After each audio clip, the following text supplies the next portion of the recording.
అమరావతి రాజధాని. అమరావతి రాజధాని అనే అంశం నారా చంద్రబాబు నాయుడు గారి యొక్క అనాలోచన వల్ల, అలాగే అవినీతి అత్యాశల వల్ల ఈ రాజధాని రాష్ట్రానికి మోయలేని గుదిబండగా తయారన్నమాట. వాస్తవం, గుదిబండగా మారింది. మచిలీపట్నం, విజయవాడ, గుంటూరు, తెనాలి, మచిలీపట్నం ఈ సర్కిల్లో ఉన్నటువంటి ప్రాంతాన్ని మచిలీపట్నం, విజయవాడ, గుంటూరు ఈ మధ్యలో ఉన్నటువంటి దాన్ని మావిగన్ అన్ని ప్రాంతాలని కలుపుతూ అన్ని పేర్లలో ఉన్నటువంటి భాగాల్ని జత చేస్తూ ఈ ప్రాంతాల మధ్య ఆలోచన చేయాలి అని జగన్మోహన్ రెడ్డి గారు ప్రతిపాదిస్తే వెంటనే నారా చంద్రబాబు నాయుడు గారు ధీటుగా జగన్మోహన్ రెడ్డి గారి యొక్క మావిగన్ అనేటువంటి ఆలోచన మచిలీపట్నం, విజయవాడ, గుంటూరు, తెనాలి, మచిలీపట్నం ఈ సర్కిల్లో ఉన్నటువంటి ఈ ప్రాంతం మొత్తంలో రాజధాని ఏర్పాటు చేస్తే ఎలా అభ్యంతరకరమో, అమరావతిలో మాత్రమే రాజధాని ఉంటే మచిలీపట్నం, విజయవాడ, గుంటూరు, తెనాలి మధ్యలో ఉన్నటువంటి మావిగన్ ప్రాంతం ఎలా నష్టదాయకమో తేడా విప్పి చెప్పకుండా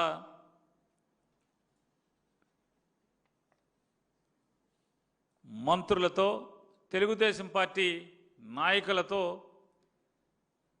బూతులు పాఠాలు రాసిచ్చి వాటిని ఒల్లె వేయించడం గడిచిన వారం రోజులుగా మనందరం చూస్తున్నాం. మంత్రులతో, బాధ్యతగా వ్యవహరించాల్సినటువంటి రాష్ట్ర మంత్రులతో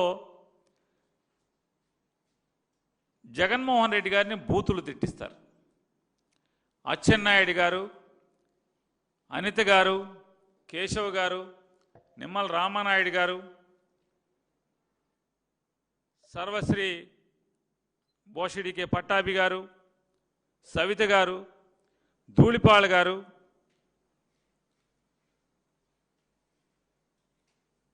ఎంపీ కలిశెట్టి గారు, అలాగే మినిస్టర్ సత్యమూర్తి గారు, ఇలాంటి వాళ్ళందరినీ కూడా ఉస్కువాని ఉసుగొలిపి బూతులు, అసత్యపు నిందలతో జగన్మోహన్ రెడ్డి గారిని తిట్టిస్తారు. తిట్టించడమే కాకుండా, అంటే వీరికి నారా చంద్రబాబు నాయుడు గారికి అర్థం కాని విషయం ఏంటంటే, టీడీపీ వాళ్ళ వీళ్ళందరికీ కూడా జగన్మోహన్ రెడ్డి గారిని గేలి చేస్తున్నాము, జగన్మోహన్ రెడ్డి గారిని మావిగన్ పేరుతో ట్రోల్ చేస్తున్నామని చెప్పని సంబరపడ్డారు. కానీ 2 రోజులు అంటే 48 గంటలు తిరిగేప్పటికీ వీళ్ళ సంబరం వల్ల తద్దినానికి దిగొచ్చింది. జగన్మోహన్ రెడ్డి గారు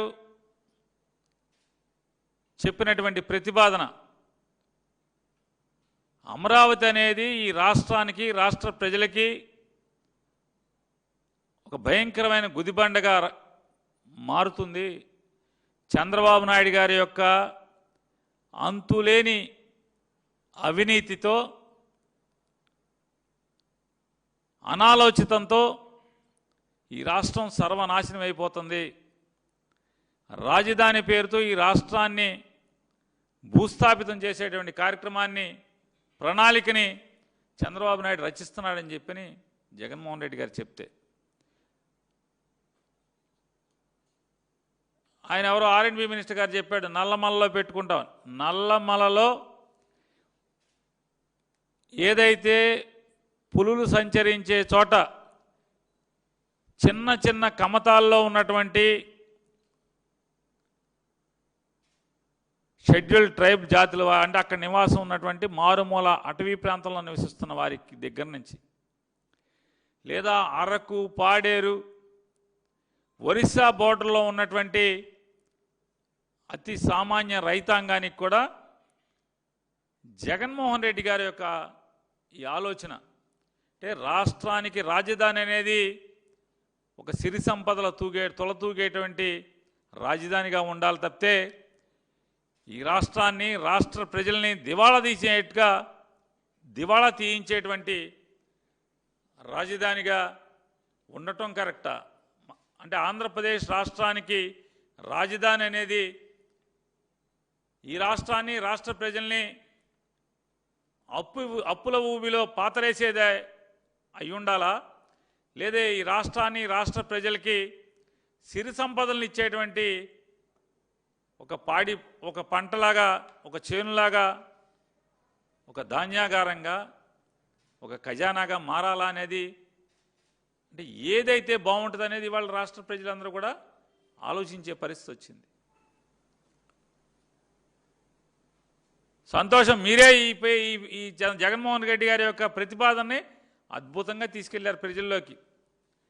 మీరు హేళనతో మీరు జగన్మోహన్ రెడ్డి గారిని కించపరుస్తూనో చేసినటువంటి గొప్ప కార్యక్రమం.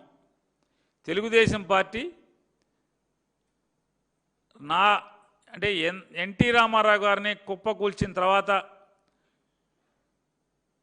మళ్ళీ ఏమన్నా అంటే వాళ్ళు కుప్పకూల్చి ఆ రోజు చేసినటువంటి తప్పుడు పని ఎలా చేయగడుకున్నట్టు నాకు అనిపిస్తుంది. ఏంటంటే ఈ మావిగన్ అనే ప్రతిపాదన ప్రజల్లోకి పెద్దగా తీసుకెళ్ళి ఆ పాపాన్ని కడుక్కునే ప్రయత్నం చేసినట్టు అనిపించింది. ఒక ఎంపీ గారితో నారా చంద్రబాబు నాయుడు గారు పాత వీడియోలు కష్టపడి ఎతికిచ్చి ఐఎన్పిఆర్ డిపార్ట్మెంట్తో, టీవీ ఛానల్ వాళ్ళతో అందరితో ఎతికిచ్చి బొత్స సత్యనారాయణ గారు, ధర్మాన ప్రసాదరావు గారు ఈ ఇద్దరు జగన్మోహన్ రెడ్డి గారి గురించి ఏదో నిందలు, లేదా వారు కాంగ్రెస్ పార్టీలో ఉన్నారు, వీరు కాంగ్రెస్ పార్టీకి వ్యతిరేకంగా జగన్మోహన్ రెడ్డి గారు వైఎస్ఆర్ కాంగ్రెస్ పార్టీ ఏర్పాటు చేసుకున్నారు. వారిద్దరూ మంత్రులుగా ఉండి, కాంగ్రెస్ పార్టీలో మంత్రులుగా ఉండి వాళ్ళిద్దరూ జగన్మోహన్ రెడ్డి గారికి వ్యతిరేకంగా మాట్లాడారంట. వాటిని చూపించి ఇదిగో చూడండి అని చెప్పి చంకలు గుద్దుకుంటున్నాడు ఒక ఎంపీ గారు. ఆ ఎంపీ గారు మళ్ళీ ప్రెస్ మీట్ పెట్టండి, నేను వీడియోలు పంపిస్తాను, నేను పంపించే వీడియోలతో కూడా ఒకటి పెట్టండి. బూతు బంట్రోతులాగా చంద్రబాబు నాయుడు గారు ఏది రాసిస్తే ఏది చూపిస్తే అది చూపించినంత మాత్రాన ప్రజలు అమాయకులు కాదు, ప్రజల విచక్షణ లేని వాళ్ళు కాదు చంద్రబాబు నాయుడు గారు. సాక్షాత్తు మీకు పిల్లనిచ్చినటువంటి మీ మామ నారా చంద్రబాబు నాయుడు గారు కాళ్ళు కడిగి నెత్తి మీద జల్లుకున్నటువంటి మీ మామ ఎన్టీ రామారావు గారు ఎన్ని తిట్టాడు రామారావు గారు మిమ్మల్ని. చంద్రబాబు గారు రామారావు గారు తిట్టు తిట్టకుండా ఎన్ని తిట్టారు మిమ్మల్ని. అంత ఘోరంగా, అంత నీచంగా నారా చంద్రబాబు నాయుడు గారిని ఇప్పుడు వరకు వాళ్ళ అమ్మగారు, నాన్నగారు కూడా, ఖర్జూర్ నాయుడు గారు, అమ్మనమ్మ గారు కూడా తిట్టుండరు. అంత ఘోరాది ఘోరంగా ఆయన తిట్లు తిడితే ఇంకెవడనైతే అసలు జీవించడానికి కూడా ఇబ్బంది పడాల్సిన పరిస్థితి. ఎన్టీ రామారావు గారు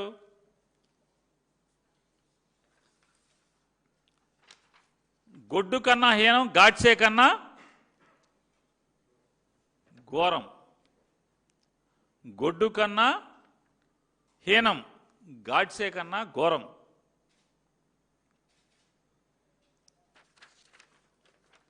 వారు ఏం చెప్తారు? అల్లుడైన కొడుకుతో సమానంగా చూస్తే తనను 73 వయసులో అంటే నారా చంద్రబాబు నాయుడు గారు ఎన్టీ రామారావు గారికి వెన్నుపోటు పొడిచినప్పుడు, ద్రోహం చేసినప్పుడు ఎన్టీఆర్ గారికి 73 వయసు. 73 వయసులో మోసం చేశాడని ఆయన ఆగ్రహం వ్యక్తం చేశారు. పశువుకు గడ్డి వేస్తే పశువు కింద